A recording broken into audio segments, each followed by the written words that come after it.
In this quick video, I'm going to share with you how you can fix the issue if your Shark Iron robot is not connecting to Wi-Fi. So this is the thing that you can try to do.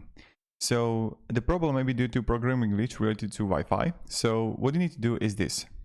You need to modify your Wi-Fi SSID. And to do that, you need to access your internet router settings and locate the SSID network name in the settings. And now, if your SSID is something like MyDog Wi-Fi that you're gonna have like a space between, you want to change it to my _dog Wi-Fi. So you get the point right now, right? So you can have my space dog Wi-Fi or my space house, my space Wi-Fi. You want to change it to my _dog Wi-Fi _house, whatever it is. Essentially add an underscore between the words in your SSID, only because there can be like a programming glitch because of it. So then what you need to do, you need to reconnect all your devices to your Wi-Fi. So devices, cell phones, everything. And that's how possibly you can fix this issue. Another thing that you can try to do, maybe it's going to work out.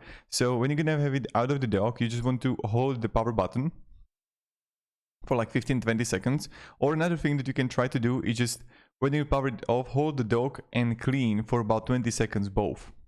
So this is something that you can do. It possibly is going to fix the issue. I hope it does. So thank you very much for watching, and let me down below in the comments if it actually fixed or no. Have a great day and goodbye.